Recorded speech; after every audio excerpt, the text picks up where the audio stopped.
تفہیم القرآن سید ابوالعلا مودودی سورہ حام میم السجدہ آیات 13 تا 24۔ اعوذ باللہ من الشیطان الرجیم بسم اللہ الرحمن الرحیم۔ فَإِنْ أَعْرَضُوا، اب اگر یہ لوگ منہ موڑتے ہیں۔ تفسیر یعنی اس بات کو نہیں مانتے کہ خدا اور معبود بس وہی ایک ہے جس نے یہ زمین اور ساری کائنات بنائی، اور اپنی اس جہالت پر اصرار ہی کیے چلے جاتے ہیں کہ اس خدا کے ساتھ دوسروں کو بھی، جو حقیقت میں اس کے مخلوق و مملوک ہیں، معبود بنائیں گے، اور اس کی ذات و صفات اور حقوق و اختیارات میں انہیں اس کا شریک ٹھہرائیں گے۔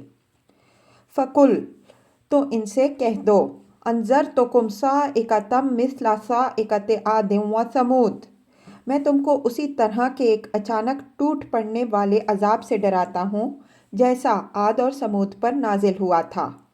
إِذْ جَاءَتْهُمُ الرُّسُلُ مِنْ بَيْنِ أَيْدِيهِمْ وَمِنْ خَلْفِهِمْ، جب خدا کے رسول ان کے پاس آگے اور پیچھے ہر طرف سے آئے۔ تفسیر اس فقرے کے کئی مطلب ہو سکتے ہیں۔ ایک یہ کہ ان کے پاس رسول کے بعد رسول آتے رہے، دوسرے یہ کہ رسولوں نے ہر پہلو سے انہیں سمجھانے کی کوشش کی اور ان کو راہ راست پر لانے کے لیے کوئی تدبیر اختیار کرنے میں کسر نہ اٹھا رکھی۔ تیسرے یہ کہ ان کے پاس ان کے اپنے ملک میں سے بھی رسول آئے اور گرد و پیش کے ملکوں میں سے بھی آتے رہے۔ اللہ تعبدوا الا اللہ، اور انہیں سمجھایا کہ اللہ کے سوا کسی کی بندگی نہ کرو۔ قالوا لو شاء ربنا لانزل ملائکہ، تو انہوں نے کہا ہمارا رب چاہتا تو فرشتے بھیجتا۔ فَإِنَّا بِمَا أُرْسِلْتُمْ بِهِ كَافِرُونَ، لہٰذا ہم اس بات کو نہیں مانتے جس کے لیے تم بھیجے گئے ہو۔ تفسیر یعنی اگر اللہ کو ہمارا یہ مذہب پسند نہ ہوتا اور وہ اس سے باز رکھنے کے لیے ہمارے پاس کوئی رسول بھیجنا چاہتا تو فرشتوں کو بھیجتا۔ تم چونکہ فرشتے نہیں ہو بلکہ ہم جیسے انسان ہی ہو، اس لیے ہم یہ نہیں مانتے کہ تم کو خدا نے بھیجا ہے، اور اس غرض کے لیے بھیجا ہے کہ ہم اپنا مذہب چھوڑ کر وہ دین اختیار کر لیں جسے تم پیش کر رہے ہو۔ کفار کا یہ کہنا کہ جس چیز کے لیے تم بھیجے گئے ہو اسے ہم نہیں مانتے محض طنز کے طور پر تھا۔ اس کا یہ مطلب نہیں ہے کہ وہ ان کو خدا کا بھیجا ہوا مانتے تھے اور پھر ان کی بات ماننے سے انکار کرتے تھے، بلکہ یہ اسی طرح کا طنزیہ انداز بیان ہے جیسے فرعون نے حضرت موسیٰ علیہ السلام کے متعلق اپنے درباریوں سے کہا تھا کہ إِنَّ رَسُولَكُمُ الَّذِي أُرْسِلَ إِلَيْكُمْ لَمَجْنُونٌ، سورہ شعراء آیت 27۔ یہ رسول صاحب جو تمہارے پاس بھیجے گئے ہیں بالکل ہی پاگل معلوم ہوتے ہیں۔ مزید تفصیل کے لیے ملاحظہ ہو تفہیم القرآن جلد 4 سورہ یاسین حاشیہ 11۔ فَأَمَّا عَادٌ فَاسْتَكْبَرُوا فِي الْأَرْضِ بِغَيْرِ الْحَقِّ، عاد کا حال یہ تھا کہ وہ زمین میں کسی حق کے بغیر بڑے بن بیٹھے۔ وَقَالُوا مَنْ أَشَدُّ مِنَّا قُوَّةً، اور کہنے لگے کون ہے ہم سے زیادہ زور آور۔ اولم یروا ان اللہ الذی خلقہم ہوا اشد منہم قوۃ، ان کو یہ نہ سوجھا کہ جس خدا نے ان کو پیدا کیا ہے وہ ان سے زیادہ زور آور ہے۔ وکانوا بآیاتنا یجحدون، اور وہ ہماری آیات کا انکار کرتے رہے۔ فأرسلنا علیہم ریحا صرصرا فی ایام ناحسات، آخر کار ہم نے چند منحوس دنوں میں سخت طوفانی ہوا ان پر بھیج دی۔ تفسیر منحوس دنوں کا مطلب یہ نہیں ہے کہ وہ دن بجائے خود منحوس تھے اور عذاب اس لیے آیا کہ یہ منحوس دن قوم عاد پر آ گئے۔ یہ مطلب اگر ہوتا اور بجائے خود ان دنوں ہی میں کوئی نحوست ہوتی تو عذاب دور و نزدیک کی ساری ہی قوموں پر آ جاتا۔ اس لیے صحیح مطلب یہ ہے کہ ان ایام میں چونکہ اس قوم پر خدا کا عذاب نازل ہوا، اس بنا پر وہ دن قوم عاد کے لیے منحوس تھے۔ اس آیت سے دونوں کے صاد و نحس پر استدلال کرنا درست نہیں۔ طوفانی ہوا کے لیے ریحًا صرصر کے الفاظ استعمال کیے گئے ہیں۔ اس کے معنی میں اہل لغت کے درمیان اختلاف ہے۔ بعض کہتے ہیں کہ اس سے مراد سخت لو ہے، بعض کہتے ہیں کہ اس سے مراد سخت ٹھنڈی ہوا ہے، اور بعض کہتے ہیں کہ اس سے مراد ایسی ہوا ہے جس کے چلنے سے سخت شور برپا ہوتا ہے۔ بہرحال اس معنی پر سب کا اتفاق ہے کہ یہ لفظ بہت تیز طوفانی ہوا کے لیے استعمال ہوتا ہے۔ قرآن مجید میں دونوں مقامات پر اس عذاب کی جو تفصیل آئی ہے وہ یہ ہے کہ یہ ہوا مسلسل 7 رات اور 8 دن تک چلتی رہی۔ اس کے زور سے لوگ اس طرح گر گر کر مر گئے اور مر مر کے گر پڑے جیسے کھجور کے کھوکھلے تنے گرے پڑے ہوں۔ سورہ الحاقہ آیت 7۔ جس چیز پر سے بھی یہ ہوا گزر گئی اس کو بوسیدہ کر کے رکھ دیا۔ سورہ زاریات آیت 42۔ جس وقت یہ ہوا آ رہی تھی اس وقت عاد کے لوگ خوشیاں منا رہے تھے کہ خوب گھٹا گھر کر آئی ہے، بارش ہوگی اور سوکھے دھانوں میں پانی پڑ جائے گا، مگر وہ آئی تو اس طرح آئی کہ اس نے ان کے پورے علاقے کو تباہ کر کے رکھ دیا۔ سورہ احقاف آیات 24-25۔ لِنُذِيقَهُمْ عَذَابَ الْخِزْيِ فِي الْحَيَاةِ الدُّنْيَا، تاکہ انہیں دنیا کی زندگی میں ذلت و رسوائی کے عذاب کا مزہ چکھا دیں۔ تفسیر۔ یہ ذلت و رسوائی کا عذاب ان کے اس کبر و غرور کا جواب تھا جس کی بنا پر وہ زمین میں کسی حق کے بغیر بڑے بن بیٹھے تھے اور خم ٹھونک ٹھونک کر کہتے تھے کہ ہم سے زیادہ زور آور کون ہے۔ اللہ نے ان کو اس طرح ذلیل کیا کہ ان کی آبادی کے بڑے حصے کو ہلاک کر دیا، ان کے تمدن کو ملیا میٹ کر کے رکھ دیا، اور ان کا قلیل حصہ جو باقی رہ گیا وہ دنیا کی انہی قوموں کے آگے ذلیل و خوار ہوا جن پر کبھی یہ لوگ اپنا زور جتاتے تھے۔ عاد کے قصے کی تفصیلات کے لیے ملاحظہ ہو تفہیم القرآن جلد دوم، سورہ اعراف حواشی 51-53، سورہ ہود حواشی 54-67، جلد سوم سورہ المؤمنون حواشی 34-37، سورہ شعراء حواشی 88-94، سورہ عنکبوت حاشیہ 65۔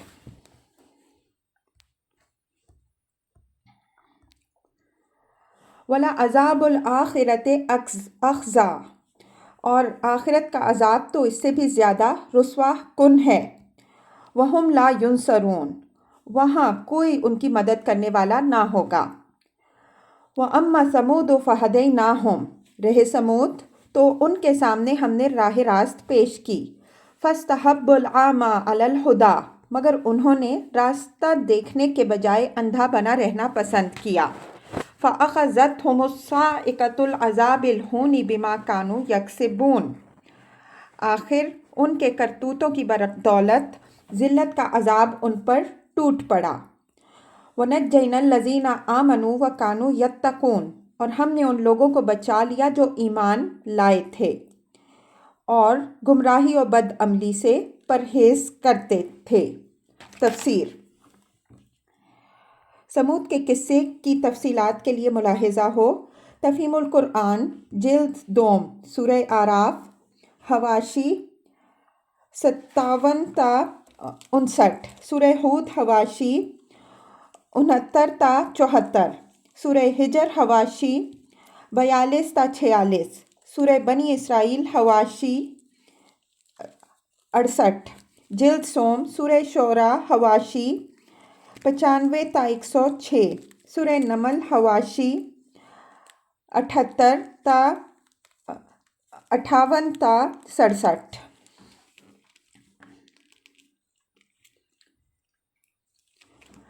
وَيَوْمَ يَحْشُرُ أَعْدَاءَ اللَّهِ إِلَى النَّارِ فَهُمْ يُوزَعُونَ، اور ذرا اس وقت کا خیال کرو جب اللہ کے یہ دشمن دوزخ کی طرف گھیر کر لے جائیں گے۔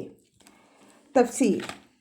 سمود کے قصے کی تفصیلات کے لیے ملاحظہ ہو تفہیم القرآن جلد دوم، سورہ اعراف حواشی 57-59، سورہ ہود حواشی 69-74، سورہ ہجر حواشی 42-46، سورہ بنی اسرائیل حاشیہ 68، جلد سوم سورہ شعراء حواشی 95 تا 106، سورہ نمل حواشی 58 تا 67۔ وَيَوْمَ يَحْشُرُ أَعْدَاءَ اللَّهِ إِلَى النَّارِ، اور ذرا اس وقت کا خیال کرو جب اللہ کے یہ دشمن دوزخ کی طرف جانے کے لیے گھیر لائے جائیں گے۔ تفسیر: اصل مدعا یہ کہنا ہے کہ جب وہ اللہ کی عدالت میں پیش ہونے کے لیے گھیر لائے جائیں گے، لیکن اس مضمون کو ان الفاظ میں بیان کیا گیا ہے کہ دوزخ کی طرف جانے کے لیے گھیر لائے جائیں گے، کیونکہ ان کا انجام آخر کار دوزخ ہی میں جانا ہے۔ فَهُمْ يُوزَعُونَ، ان کے اگلوں کو پچھلوں کے آنے تک روک کے رکھا جائے گا۔ تفسیر: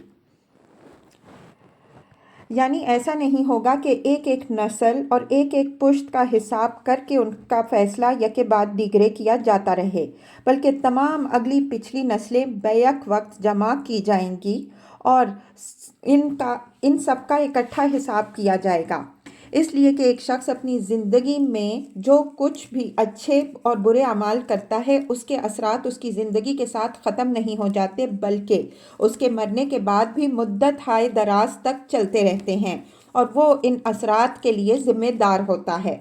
اسی طرح ایک نسل اپنے دور میں جو کچھ بھی کرتی ہے اس کے اثرات بعد کی نسلوں میں صدیوں جاری رہتے ہیں اور اپنے اس ورثے کے لیے وہ ذمہ دار ہوتی ہے۔ محاسبے اور انصاف کے لیے ان سارے ہی آثار و نتائج کا جائزہ لینا اور ان کی شہادتیں فراہم کرنا ناگزیر ہے۔ اسی وجہ سے قیامت کے روز نسل پر نسل آتی جائے گی اور ٹھہرائی جاتی رہے گی۔ عدالت کا کام اس وقت شروع ہوگا جب اگلے پچھلے سب جمع ہو جائیں گے۔ مزید تشریح کے لیے ملاحظہ ہو تفہیم القرآن جلد دوم سورہ اعراف حاشیہ 30۔ حتیٰ اذا ما جاؤہا، پھر جب وہ سب وہاں پہنچ جائیں گے، شہد علیہم سمعہم و ابصارہم و جلودہم بما کانوا یعملون، تو ان کے کان اور ان کی آنکھیں اور ان کے جسم کی کھالیں ان پر گواہی دیں گی کہ وہ دنیا میں کیا کچھ کرتے رہے۔ تفسیر: احادیث میں اس کی تشریح یہ آئی ہے کہ جب کوئی ہیکڑ مجرم اپنے جرائم کا انکار کرتا چلا جائے گا اور تمام شہادتوں کو بھی جھٹلانے پر تل جائے گا، تو پھر اللہ تعالیٰ کے حکم سے اس کے جسم کے اعضاء ایک ایک کر کے شہادت دیں گے کہ اس نے ان سے کیا کیا کام لیے تھے۔ یہ مضمون حضرت انس رضی اللہ عنہ، حضرت ابو موسیٰ اشعری رضی اللہ عنہ، حضرت ابو سعید خدری رضی اللہ عنہ اور حضرت ابن عباس رضی اللہ عنہ نے نبی صلی اللہ علیہ وسلم سے روایت کیا ہے، اور مسلم، نسائی، ابن جریر، ابن ابی حاتم، بزار وغیرہ محدثین نے ان روایات کو نقل کیا ہے۔ مزید تشریح کے لیے ملاحظہ ہو تفہیم القرآن جلد چہارم سورہ یاسین حاشیہ 55۔ یہ آیت من جملہ ان بہت سی آیات کے ہے جن سے یہ ثابت ہوتا ہے کہ عالم آخرت محض ایک روحانی عالم نہیں ہوگا، بلکہ انسان وہاں دوبارہ اسی طرح جسم و روح کے ساتھ زندہ کیے جائیں گے جس طرح وہ اب اس دنیا میں ہیں۔ یہی نہیں، ان کو جسم بھی وہی دیا جائے گا جس میں اب وہ رہتے ہیں، وہی تمام اجزاء اور جواہر ایٹمز جن سے ان کے بدن اس دنیا میں مرکب تھے قیامت کے روز جمع کر دیے جائیں گے اور وہ سب اپنے انہی سابق جسموں کے ساتھ اٹھائے جائیں گے جن کے اندر رہ کر وہ دنیا میں کام کر چکے تھے۔ ظاہر ہے کہ انسان کے اعضاء وہاں اسی صورت میں تو گواہی دے سکتے ہیں جبکہ وہ وہی اعضاء ہوں جن سے اس نے پہلی زندگی میں کسی جرم کا ارتکاب کیا تھا۔ اس مضمون پر قرآن مجید کی حسب ذیل آیات بھی دلیل قاطع ہیں۔ سورہ بنی اسرائیل آیات 49 تا 51 اور 98، سورہ مومنون آیات 35 تا 38، آیت 82 تا 83، سورہ نور آیت 24، سورہ السجدہ آیت 10، سورہ یاسین 65 78 تا 69، سورہ صافات آیات 16 تا 18، سورہ واقعہ آیت 47 تا 50، سورہ نازیات آیات 10 تا 14۔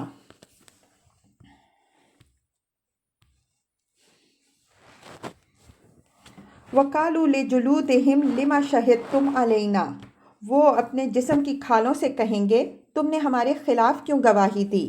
قَالُوا أَنطَقَنَا اللَّهُ الَّذِي أَنطَقَ كُلَّ شَيْءٍ، وہ جواب دیں گی ہمیں اسی خدا نے گویائی دی ہے جس نے ہر چیز کو گویا کر دیا۔ تفسیر۔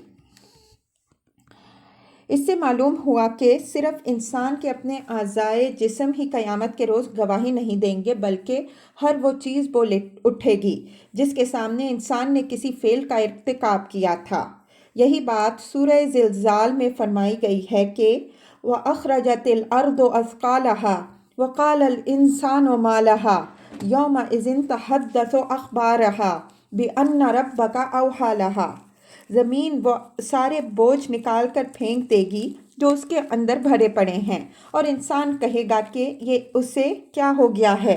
اس روز زمین اپنی ساری سرگزشت سنا دے گی، یعنی جو کچھ انسان نے اس کی پیٹھ پر کیا ہے اس کی ساری داستان بیان کر دے گی، کیونکہ تیرا رب اسے بیان کرنے کا حکم دے چکا ہوگا۔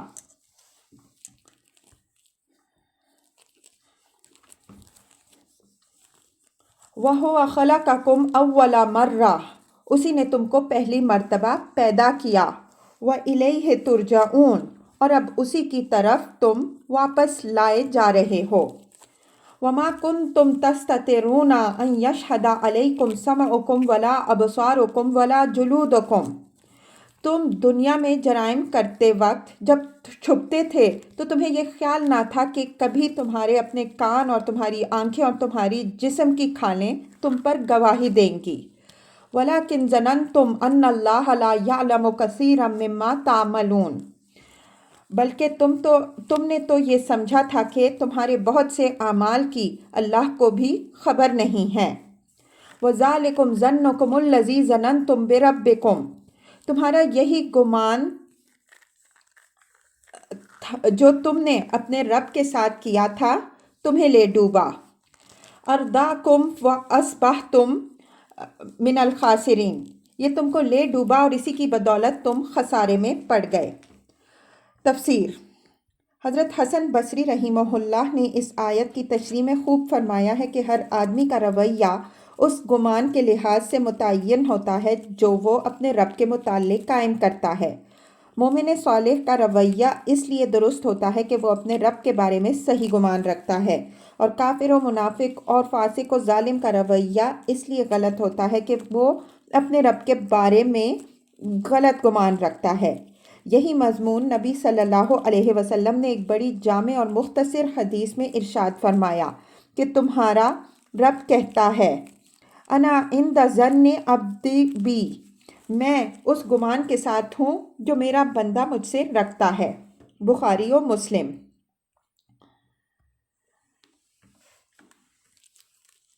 فَإِن يَصْبِرُوا فَالنَّارُ مَثْوًى لَهُمْ، اس حالت میں وہ صبر کریں یا نہ کریں آگ ان کا ٹھکانہ ہوگی۔ وَإِن يَسْتَعْتَبُوا، اور اگر رجوع کا موقع چاہیں فَمَا هُمْ مِنَ الْمُعْتَبِينَ، تو کوئی موقع انہیں نہ دیا جائے گا۔ تفسیر۔ اس کا مطلب یہ بھی ہو سکتا ہے کہ دنیا کی طرف پلٹنا چاہیں تو نہ پلٹ سکیں گے، یہ بھی ہو سکتا ہے کہ دوزخ سے نکلنا چاہیں گے تو نہ نکل سکیں گے، اور یہ بھی ہو سکتا ہے کہ توبہ اور معذرت کرنا چاہیں گے تو اسے قبول نہ کیا جائے گا۔